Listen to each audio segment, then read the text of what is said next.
Je vous invite à vous lever.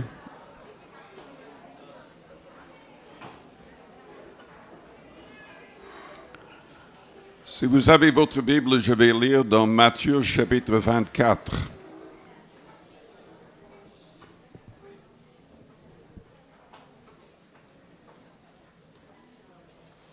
Matthieu chapitre 24. Et je vais commencer à lire au verset 23. C'est le Christ qui est en train de parler. Si quelqu'un vous dit alors le Christ est ici ou il est là, ne le croyez pas, car il s'élèvera de faux Christ et de faux prophètes. Ils feront de grands prodiges et des miracles, au point de séduire, s'il était possible, même les élus. Voici, je vous l'ai annoncé d'avance. Si donc on vous dit, voici, il est dans le désert, n'y allez pas. Voici, il est dans les chambres, ne le croyez pas. Car comme l'éclair part de l'Orient et se montre jusqu'en Occident, ainsi sera l'avènement du Fils de l'homme. Dans l'Apocalypse, la Bible dit que tout œil le verra. Et il ne sera pas seul quand il reviendra jusqu'à terre. Il sera avec ses saints et avec ses anges. En quelque lieu que soit le cadavre, là s'assembleront les aigles. Aussitôt après ces jours de détresse, le soleil s'obscurcira, la lune ne donnera plus sa lumière, les étoiles tomberont du ciel et les puissances des cieux seront ébranlées. Alors le signe du Fils de l'homme paraîtra dans le ciel. Toutes les tribus de la terre se lamenteront et elles verront le Fils de l'homme venant sur les nuées du ciel avec puissance et une grande gloire. Il enverra ses anges avec la trompette retentissante, et ils rassembleront ses élus des quatre vents, depuis une extrémité des cieux jusqu'à l'autre. Ensuite, au verset 36, « Pour ce qui est du jour et de l'heure, personne ne le sait, ni les anges des cieux, ni le Fils, mais le Père seul. » Ensuite, au verset 42, même 40, « Alors de deux hommes qui seront dans un champ, l'un sera pris et l'autre laissé. De deux femmes qui moudront à la meule, l'une sera prise et l'autre laissée. Veillez donc, puisque vous ne savez pas quel jour votre Seigneur viendra. Sachez-le bien, si le maître de la maison savait à quelle veille de la nuit le voleur doit venir, il veillerait et ne laisserait pas percer sa maison. C'est pourquoi vous aussi, tenez-vous prêts, car le Fils de l'homme viendra à l'heure où vous n'y penserez pas. Quel est donc le serviteur fidèle et prudent que son maître a établi sur ses gens pour leur donner la nourriture au temps convenable? Quand nous partageons la parole de Dieu, la vérité avec les autres, c'est une nourriture spirituelle. Et tous les vrais chrétiens sont appelés à entrer dans ce ministère, cherchant à gagner des âmes. Heureux ce serviteur que son maître, à son arrivée, trouvera faisant ainsi. Je vous le dis en vérité, il établira sur tous ses biens. Mais si c'est un méchant serviteur qui dit en lui-même, « Mon maître tarde à venir », s'il se met à battre ses compagnons, s'il mange et boit avec les ivrognes, le maître de ce serviteur viendra le jour où il ne s'y attend pas, et à l'heure qu'il ne connaît pas, il le mettra en pièces et lui donnera sa part avec les hypocrites. C'est là qu'il y aura des pleurs et des grincements de dents. Je voudrais souligner de nouveau le verset 44. C'est pourquoi vous aussi tenez-vous prêts, car le Fils de l'homme viendra à l'heure où vous n'y penserez pas. Prions le Seigneur avant d'aller plus loin.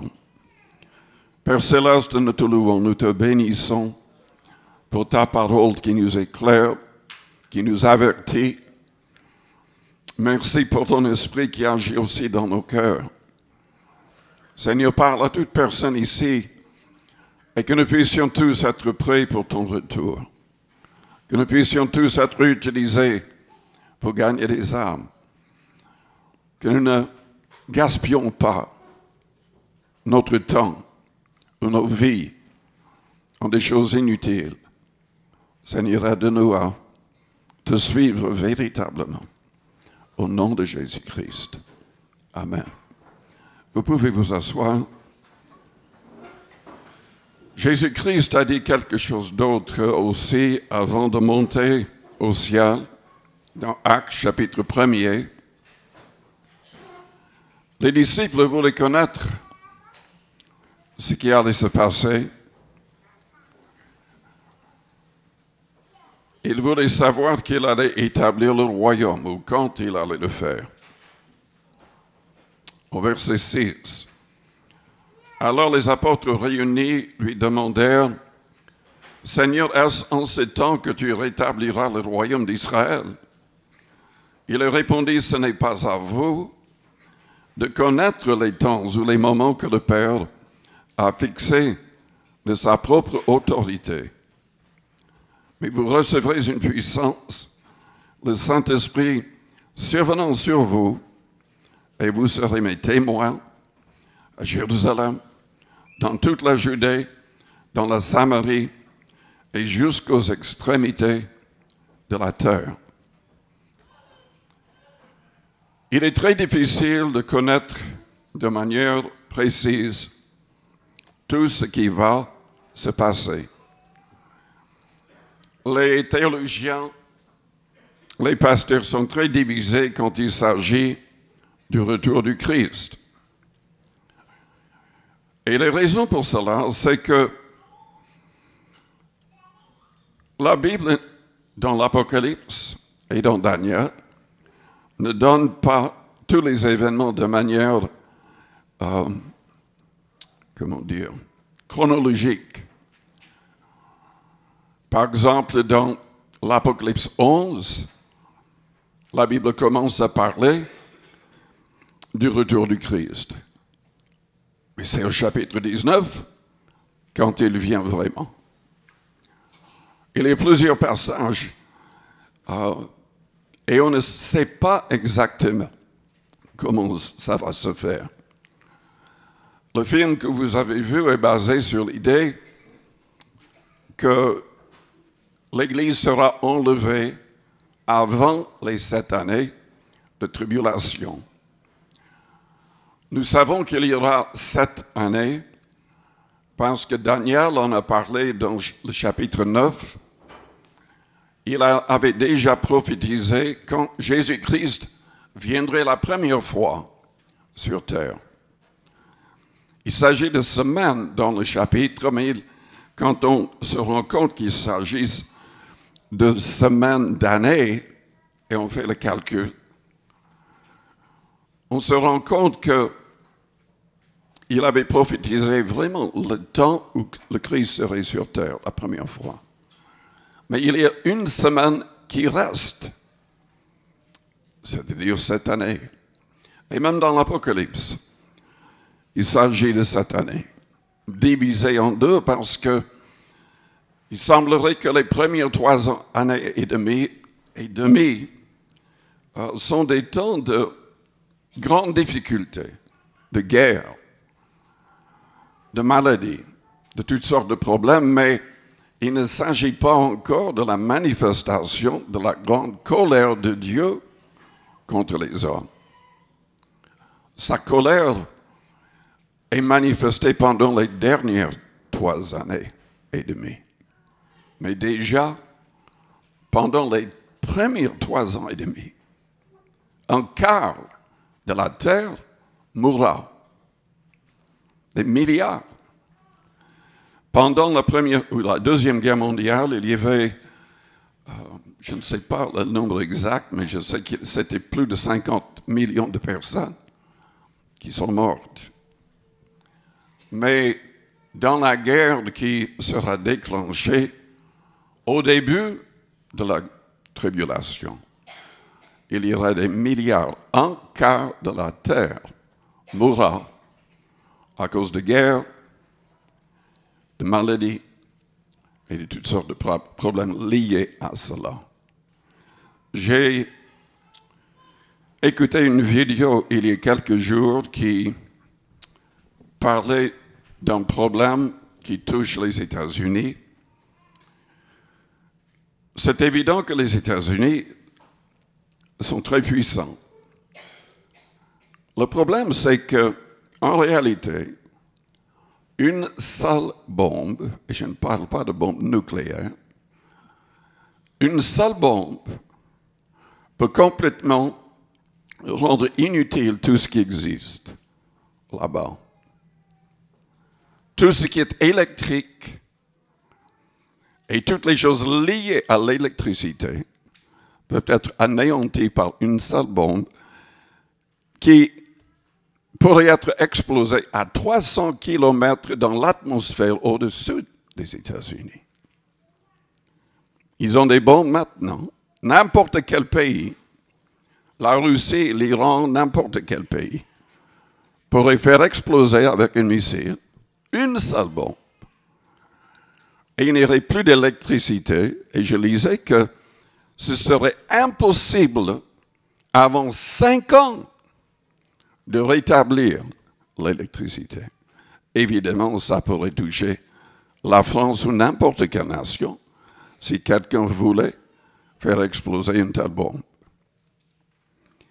Il disait qu'en fait, les autorités là-bas sont très troublées par cela, essaient de savoir comment réagir, mais en fait, la réalité, c'est qu'en un an, 90% de la population serait morte.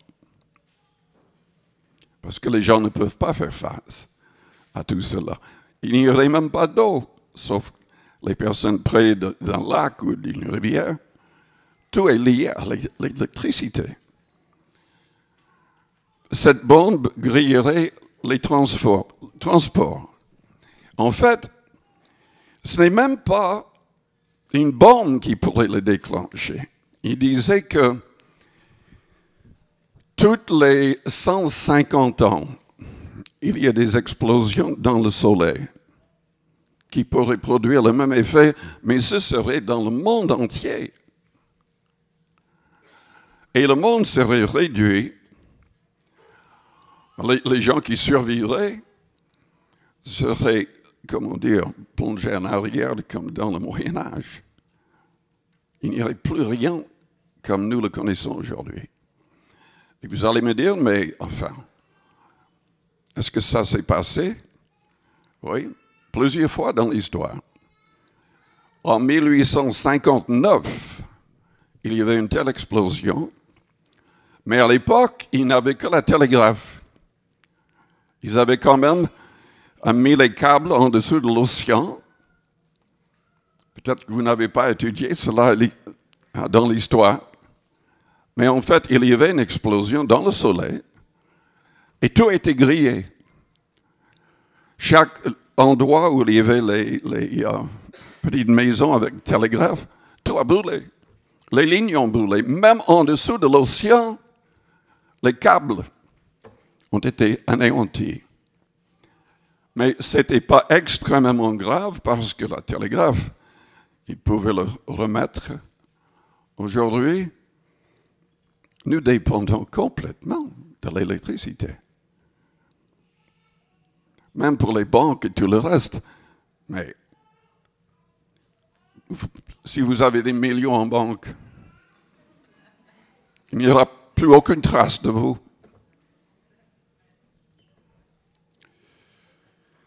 Donc, énormément de choses peuvent se passer.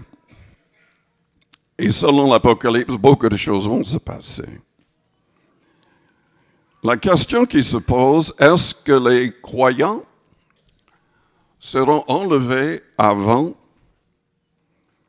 au milieu ou à la fin? Je ne vais pas vous donner une réponse absolue. Comme je disais, ils sont vraiment divisés à cet égard. Je n'ai pas eu le temps, mais je suis tombé sur un site. Quelqu'un avait donné 250 raisons pour lesquelles le Seigneur va enlever l'Église avant les 7 années.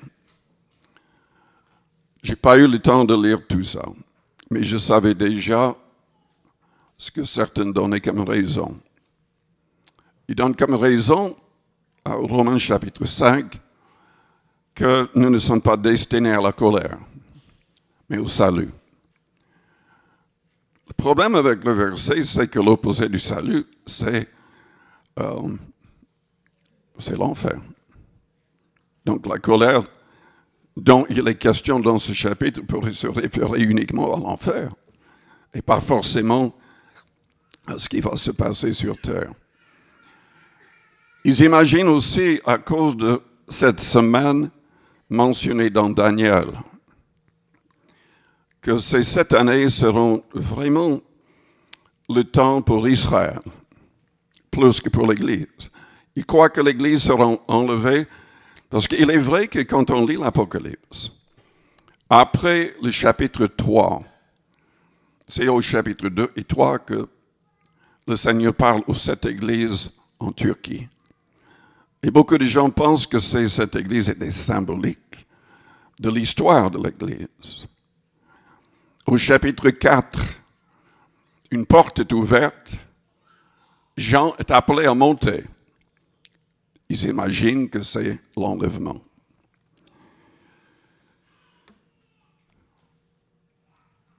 Une autre raison qui les pousse à croire que c'est avant, c'est parce que le Christ, dans tout ce qu'il a dit, disait qu'il fallait vraiment toujours être prêt, comme si ça pouvait se faire n'importe quand.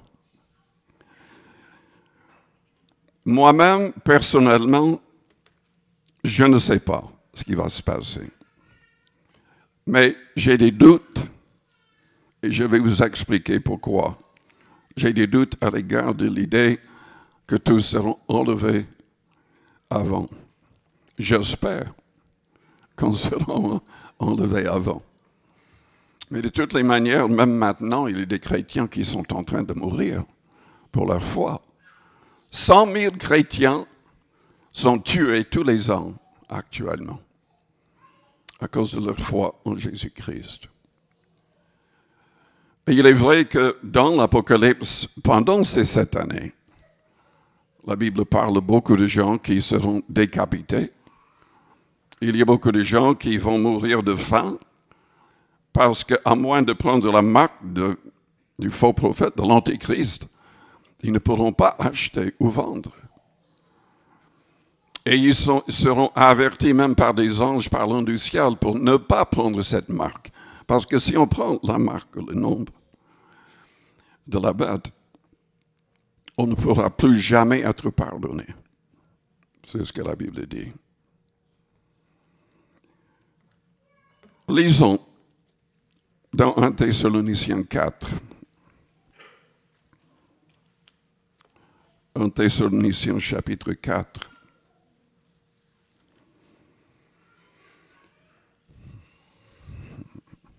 Le chapitre parle de l'importance de la sanctification. Ce que Dieu veut de nous, c'est la sanctification. C'est qu'on se sépare d'avec le monde, avec sa convoitise, son orgueil, qu'on se sépare de tout ce qui est péché, qu'on marche dans la sainteté, qu'on soit honnête dans les affaires et tout le reste, qu'on ait une vie morale. Mais à partir du verset 13, il s'agit de l'enlèvement de l'Église. Donc nous voyons déjà que si nous voulons être enlevés, il faut marcher dans la sanctification. Il faut être vraiment quelqu'un qui fait tout pour être comme le Christ. qui était sans péché. Nous ne voulons pas, frères, que vous soyez dans l'ignorance au sujet de ceux qui dorment, afin que vous ne vous affligiez pas comme les autres qui n'ont point d'espérance. Car si nous croyons que Jésus est mort et qu'il est ressuscité, croyons aussi que Dieu ramènera par Jésus et avec lui ceux qui sont morts. Il ne faut pas oublier cela, c'est très important. Quand l'Église sera enlevée, les vivants seront changés et enlevés pour rencontrer le Seigneur dans les airs. Mais les corps de ceux qui sont déjà morts seront ressuscités. Aussi, réunis avec l'esprit ou l'âme pour rencontrer le Seigneur, et ils vont nous devancer. Voici en effet ce que nous vous déclarons d'après la parole du Seigneur. Nous les vivants, restés pour l'avènement du Seigneur, nous ne devancerons pas ceux qui sont morts. Car le Seigneur lui-même a un signal donné à la voix d'un archange et au son de la trompette de Dieu. C'est aussi important. Il descendra du ciel et les morts en Christ ressusciteront premièrement. Ensuite, nous les vivants, qui seront restés, nous serons tous ensemble enlevés avec eux sur des nuées à la rencontre du Seigneur dans les airs. Et ainsi, nous serons toujours avec le Seigneur. Ça, c'est aussi important. Nous serons toujours avec le Seigneur. Donc, quand est-ce que ça va se passer? En tout cas, en ce qui concerne le jour et l'heure, nous n'avons pas de précision. Et le Seigneur Jésus ne voulait même pas en parler à ses disciples, il voulait simplement qu'ils s'occupent de leur ministère en gagnant des âmes, en prêchant l'Évangile partout dans le monde. La raison pour laquelle j'ai très grand doute à l'égard de l'enlèvement avant la tribulation, c'est que nous voyons énormément de chrétiens décapités pendant les 7 années, de croyants en tout cas. Mais il est vrai qu'on a l'impression que, d'une certaine manière, que l'Église n'est pas là, en tout cas vers la fin. Parce que Dieu agit au travers, non pas de l'Église, mais au travers de 144 000 Juifs qui apparemment croient en Jésus-Christ à cette époque et sont même protégés. Et il y a aussi, au chapitre 11, 2 témoins, 2 prophètes plutôt, qui vont accomplir de très grands miracles contre la bête, et ça va troubler les gens du monde. Et nous croyons qu'il s'agira de Enoch et sans doute d'Élie. Ce sont 2 hommes dans l'Ancien Testament qui ne sont jamais morts. Dieu les a enlevés. Ils agissent selon différents passages de l'Ancien Testament. Ils jouent un rôle dans ce qui se passe. Mais ces 2 prophètes seront sur terre et vont accomplir de très grands miracles contre l'Antéchrist. Jusqu'à ce qu'ils soient tués par l'Antéchrist, Dieu va le permettre. Leurs corps seront dans la ville de Jérusalem pendant quelques jours. Ensuite, Dieu va les ressusciter et les enlever. Ce qui est choquant, c'est que la vaste majorité des hommes sur terre seront tellement dans le péché qu'ils seront contents quand les 2 prophètes seront tués. Ils vont même envoyer des cadeaux les uns aux autres. Mais quand ils seront ressuscités, ça va choquer le monde entier. Et ça va être le signe du retour du Christ sur terre. Lisons dans l'Apocalypse 20 un instant. La raison pour laquelle j'ai des doutes à l'égard de l'enlèvement, avant ou même au milieu, c'est parce que l'enlèvement est aussi la première résurrection, donc des croyants. Et où est-ce que cela est mentionné dans l'Apocalypse? C'est à la fin. Tout n'est pas chronologique, mais c'est mentionné après tout. Lisons donc au chapitre 20, au verset 4. J'ai vu des trônes, et à ceux qui s'y assirent fut donné le pouvoir de juger. Et j'ai vu les âmes de ceux qui avaient été décapités à cause du témoignage de Jésus et à cause de la parole de Dieu et de ceux qui n'avaient pas adoré la bête et ni son image. Il s'agit de croyants qui passent à travers ces 7 années ou qui sont tués par l'Antichrist pendant cette période.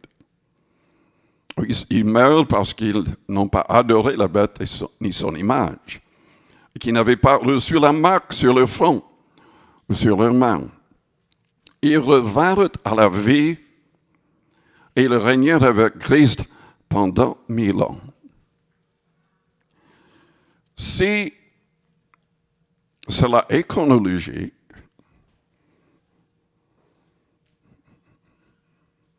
l'enlèvement aura lieu à la fin.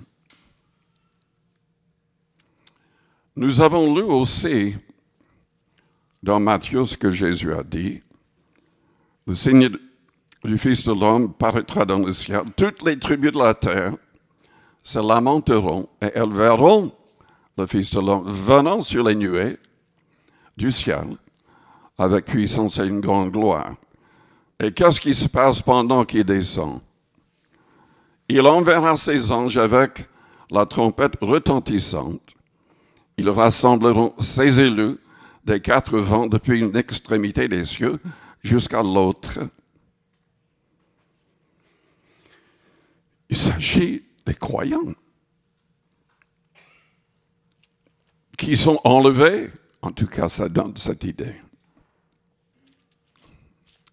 Lisons dans 2 Thessaloniciens, chapitre 2.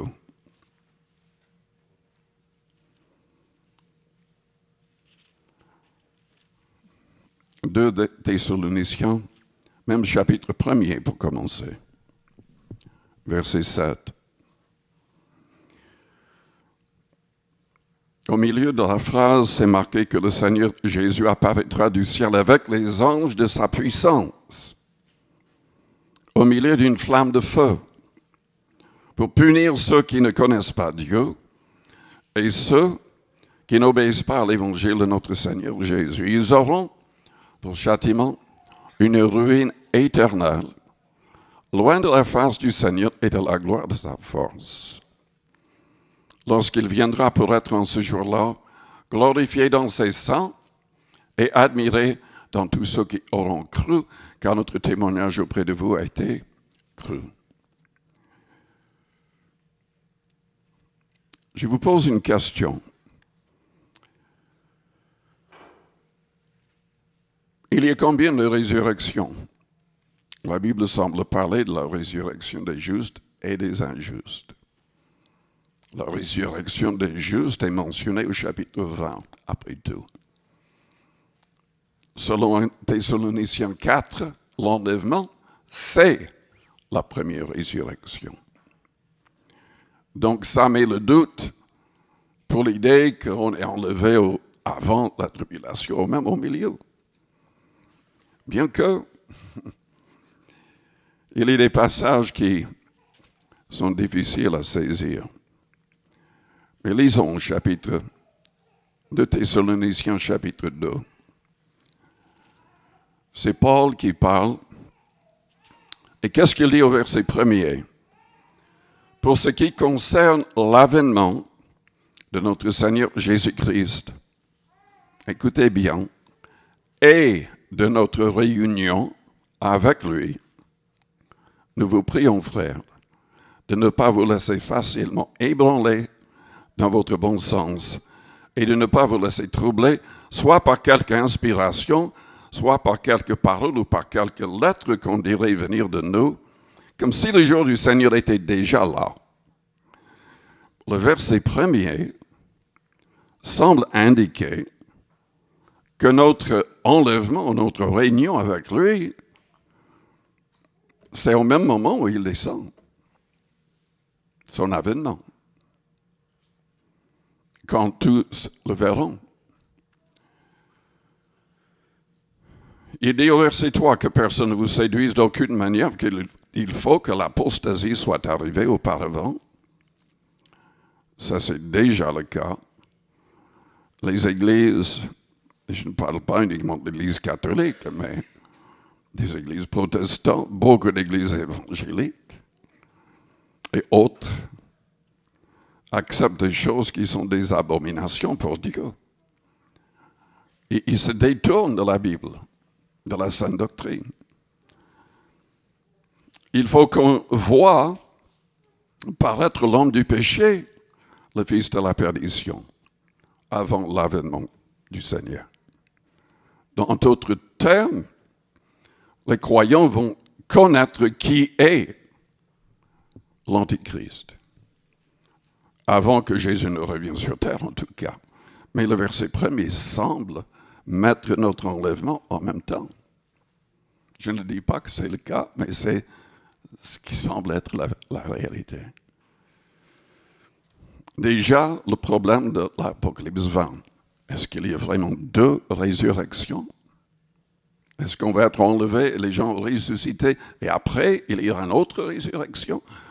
La Bible ne semble parler d'une seule première résurrection des croyants.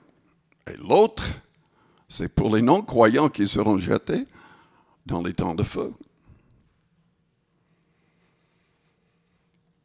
Il y a combien de trompettes?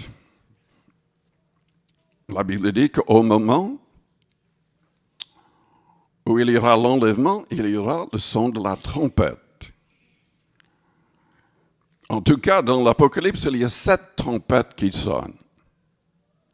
La dernière trompette sonne, et c'est le retour du Christ, pour régner sur la terre. Remarquons, c'est au chapitre 11 de l'Apocalypse. Mais comme je vous ai déjà dit, le problème, c'est que parfois, ce n'est pas vraiment chronologique. Au chapitre 11, au verset 15, le 7e ange sonna de la trompette. Il y eut dans le ciel de fortes voix qui disaient « Le royaume du monde est remis à notre Seigneur et à son Christ, et il régnera au siècle des siècles. » Et au verset 18, les nations se sont irritées et ta colère est venue et le temps est venu de juger les morts, de récompenser tes serviteurs, les prophètes, les saints et ceux qui craignent ton nom, les petits et les grands, et de détruire ceux qui détruisent la terre. Mais c'est au chapitre 19 où il descend vraiment, au verset 11. Puis je vis le ciel ouvert, et voici parut un cheval blanc. Celui qui le montait s'appelle fidèle et véritable, et il juge et combat avec justice. Ses yeux étaient comme une flamme de feu. Sur sa tête étaient plusieurs diadèmes. Il avait un nom écrit que personne ne connaît. Si ce n'est lui-même, il était revêtu d'un vêtement teint de sang. Son nom est la parole de Dieu. Les armées qui sont dans le ciel le suivaient sur des chevaux blancs, revêtus d'un fin lin blanc pur. De sa bouche sortait une épée. Ça décrit donc cette guerre, cette dernière guerre à Armageddon. Et en fait, le Christ va anéantir des armées. Il a peur même aux oiseaux de venir manger la chair des rois, de la chair des chefs militaires, la chair des puissants, la chair des chevaux et de ceux qui les montent, la chair de tous, libres et esclaves, petits et grands. Et je vis la bête, les rois de la terre et leurs armées, comprenant qu'à ce moment-là, le monde entier sera sous le contrôle de l'Antichrist. Et ils vont l'adorer, lui, comme étant Dieu. Mais le Christ reviendra et va régler les comptes. Le problème avec ce chapitre, c'est au verset 7.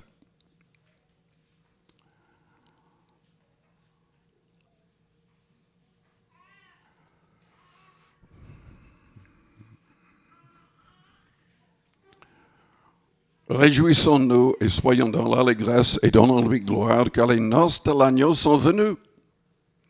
Et son épouse s'est préparée. Et il lui a été donné de se revêtir d'un fin lin éclatant, pur, car le fin lin, ce sont les œuvres justes des saints.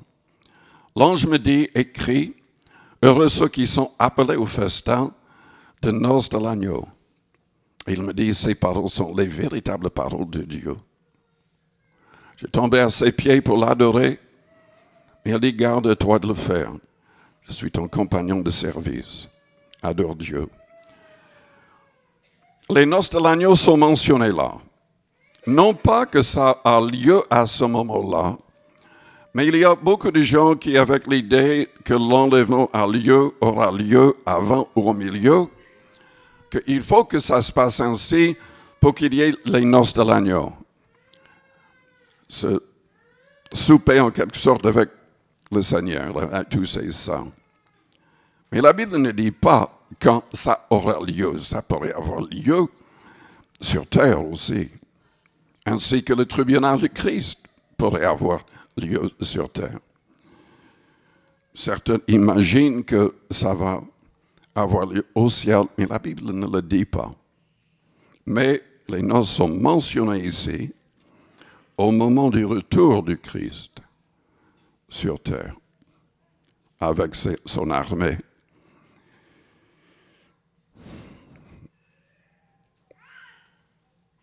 Septième trompette, c'est le retour du Christ. En Thessaloniciens 4, une trompette va sonner. Il y aura la première résurrection. C'est au chapitre 20 que cette première résurrection est mentionnée. Il y a combien de retours du Christ? La Bible ne semble pas parler de deux choses séparées. Il va revenir dans les airs simplement pour nous accueillir. Et après, plus tard, des années après, il va descendre sur terre. La Bible ne semble pas parler de deux avènements. Paul parle d'un seul avènement. Revenons à 2 Thessaloniciens. Qu'est-ce qu'il dit d'autre?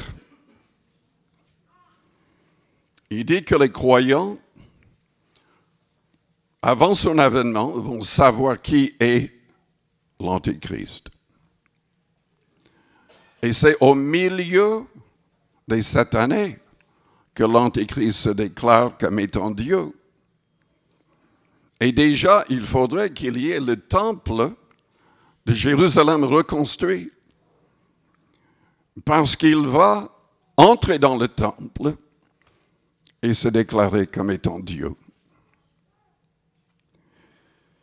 Pour ceux qui ne savent pas, les rabbins en Israël ont même fait des pièces de monnaie avec le visage du président Trump. Déjà, il a déclaré que Jérusalem était la capitale. En fait, les rabbins sont convaincus que Trump, comme Cyrus avant, va donner l'accord pour reconstruire le temple et que même Trump va le reconstruire. Je ne sais pas si ça va se faire comme ça ou pas. Mais en tout cas, tout est préparé, absolument tout, pour reconstruire le temple. Ils ont même les pierres, ils ont même les instruments de musique, plus de 4000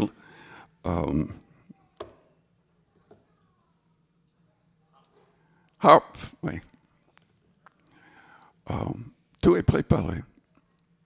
Tout est préparé. Ils ont simplement l'accord du gouvernement pour le faire. Oui, évidemment, il y a le problème du mosquée, mais la mosquée n'est pas exactement sur le même site, selon certains. Il pourrait reconstruire le temple juste à côté, en fait. Évidemment, il y aura des guerres. Essayons d'empêcher cela.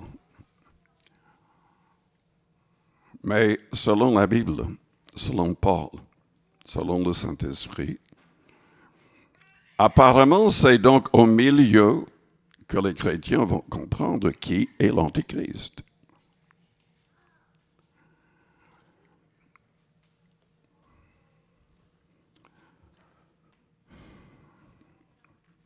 Le verset qui cause quelques problèmes, c'est le verset 7 ou 6. Maintenant, vous savez ce qui le retient, c'est-à-dire que l'Antéchrist vient, qui se manifeste, afin qu'il ne paraisse pas qu'en son temps, car le mystère de l'iniquité agit déjà. Il faut seulement que celui qui le retient encore ait disparu. Mais qui est celui qui le retient? Il y a certains qui disent, mais c'est le corps du Christ, l'Église va être enlevée, et donc l'Antéchrist pourra prendre le contrôle. Les premiers chrétiens qui ont écrit, les premiers responsables au premier siècle, ils ont écrit concernant ce passage. Pour eux, il s'agissait de l'Empire. Daniel avait parlé du fait qu'il y aura un mystère avec l'Empire romain. Comprenons que Daniel a prophétisé ces choses, il ne vivait pas à cette époque. Mais il semblerait, d'après ces prophéties, qu'il y aurait l'Empire romain, qui, après, il y aurait un autre empire, dans le même contexte romain, mais qui serait un mystère. Et c'est sur cette partie du monde que l'Antéchrist régnerait en premier. Il prendrait le contrôle de l'Europe et de toutes les nations qui faisaient partie de l'ancien empire romain.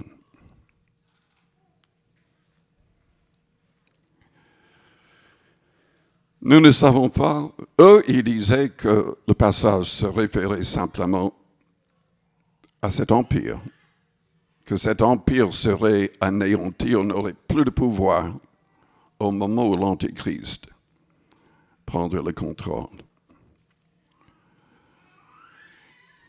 Il y aura énormément de choses qui vont se passer, mais ce qui est le plus troublant dans le chapitre 2,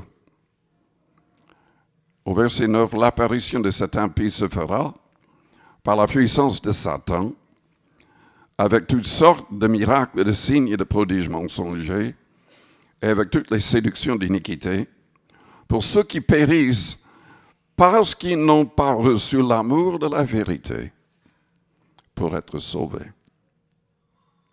Aussi, c'est un verset terrible, aussi Dieu leur envoie une puissance d'égarement pour qu'ils croient au mensonge, afin que tous ceux qui n'ont pas cru à la vérité, mais qui ont pris plaisir à l'injustice, soient condamnés. Est-ce que vous comprenez les raisons pour lesquelles que nous passons par des épreuves, par des difficultés? Est-ce que vous avez vraiment réfléchi à tout ça? C'est parce que Dieu ne veut pas dans son ciel dans l'avenir des rebelles. Des gens qui vont se donner de nouveau à l'immoralité et à tout le reste. Il nous éprouve pour avoir des gens réellement sanctifiés, dignes de faire partie de son royaume.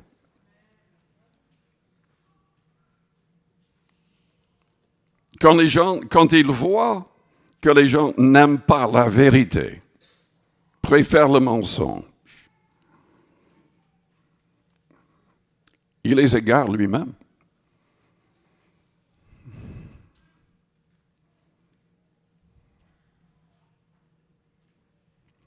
Paul dit au verset 15, « Demeurez fermes, frères. Retenez les instructions que vous avez reçues, soit par notre parole, soit par notre lettre. »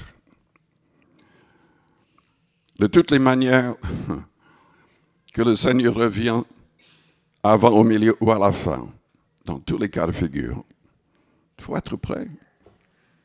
Il faut être prêt. Nous pouvons être menacés de mort et même mis à mort. Est-ce que vous comprenez que déjà, uniquement en Turquie, 1,5 million de chrétiens ont été crucifiés? Déjà, 1,5 million crucifiés parce qu'ils étaient chrétiens.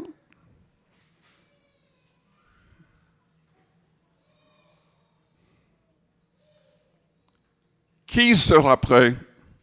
Qui sera enlevé? Celui qui aime véritablement Jésus-Christ et la vérité et qui s'attache à ses commandements, qui fait tout pour accomplir la volonté de Dieu. Nous en avons parlé ce matin.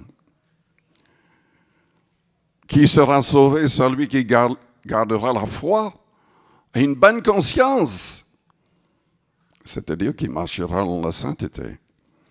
Si cette personne trébuche, il va demander pardon immédiatement, va demander que le Seigneur le libère du pouvoir du péché. Qui sera sauvé? Ceux qui marcheront selon la parole et selon l'Esprit du Christ. Et qui seront trouvés travaillant.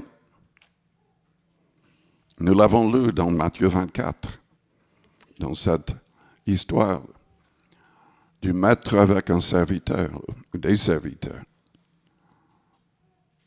Nous sommes appelés à travailler pour gagner des âmes.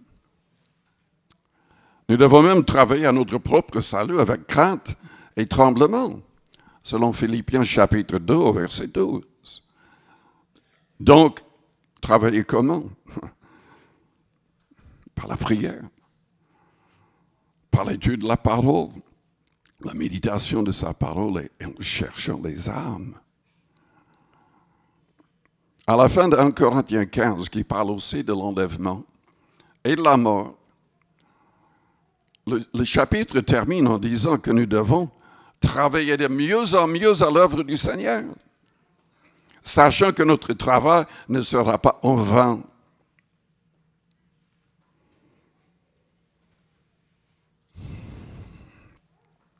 N'oublions pas dans Matthieu 25 l'histoire des talents, une somme d'argent. 3 serviteurs reçoivent de l'argent du maître. Ils doivent faire valoir l'argent. C'est symbolique. Les 2 premiers serviteurs sont fidèles et doublent pour le maître ce qui leur a été donné. Le 3e ne fait rien avec. Quand le maître revient, il appelle un serviteur paresseux, inutile, et il est livré aux ténèbres du dehors, qui se réfère à l'enfer.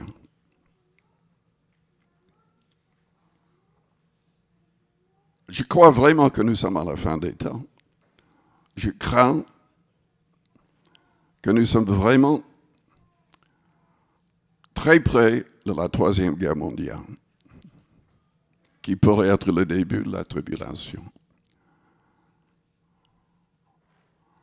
Il faut rester vraiment près du Christ. Il faut demeurer en Christ. Il faut que sa parole demeure en nous et il faut pas trop passer du temps avec la théologie de toutes ces choses. Il faut chercher les âmes. Il faut évangéliser. Il ne faut pas oublier ce que le Seigneur a dit à ses disciples. Ce n'est pas à vous de connaître. C'est à vous de recevoir la plénitude de l'Esprit Saint. Être baptisé de l'Esprit afin d'être des témoins dans le monde entier. Je vous invite à fermer vos yeux, à courber vos fronts, avec les yeux fermés, les fronts courbés.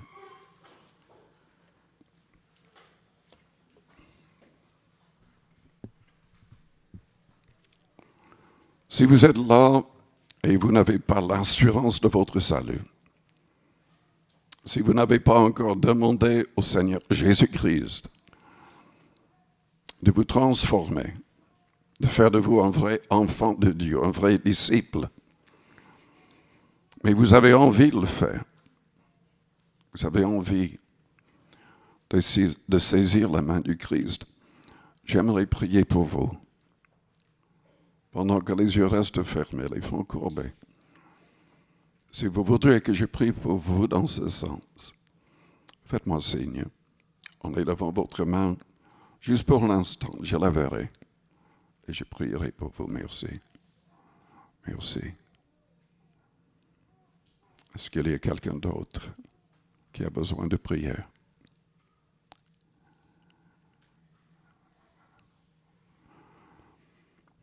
Je vous invite à répéter une prière après moi.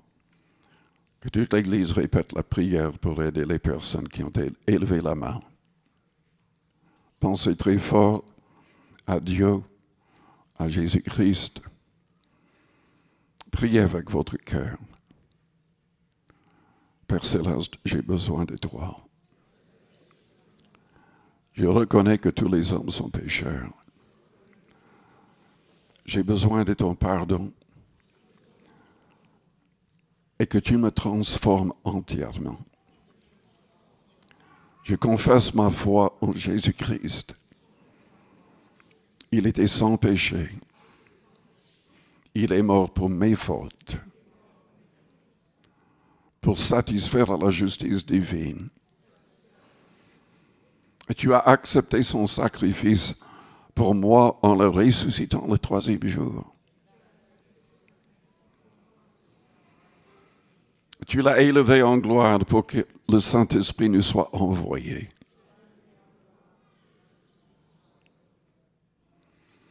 Éloignez de moi tout esprit mauvais et impur. Que l'Esprit du Christ entre en moi,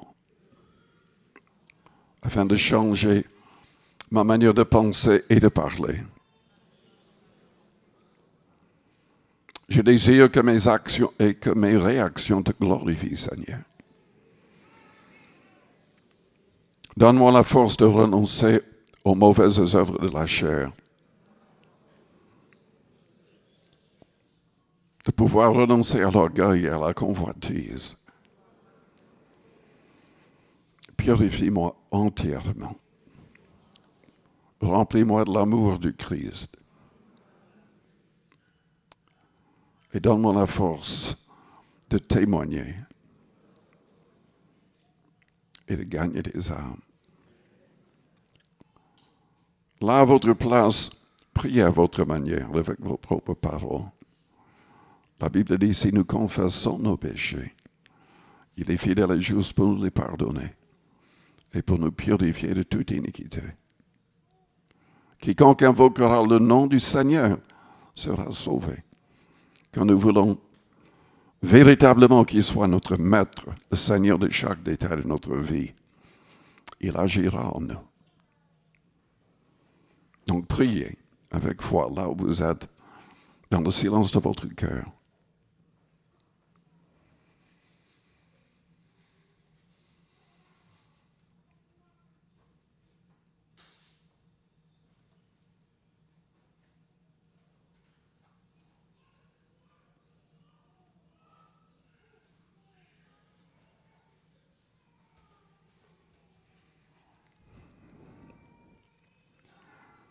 Je prie, Père, au nom de Jésus-Christ, pour les personnes qui ont élevé la main et pour toutes les personnes présentes. Seigneur, aide-nous à être fidèles, à être de vrais disciples. Aide-nous à pouvoir vaincre le tentateur, le péché et tous les problèmes de la vie avec ton aide. Seigneur, aide-nous à entrer vraiment dans ce ministère, annonçant le besoin de la réconciliation avec Dieu. Purifie-nous entièrement. Et que les autres dans le monde voient que nous sommes de vrais chrétiens. Non pas des hypocrites, mais de vrais chrétiens. Qui marchent selon ta parole. Et avec l'amour du Christ dans nos cœurs.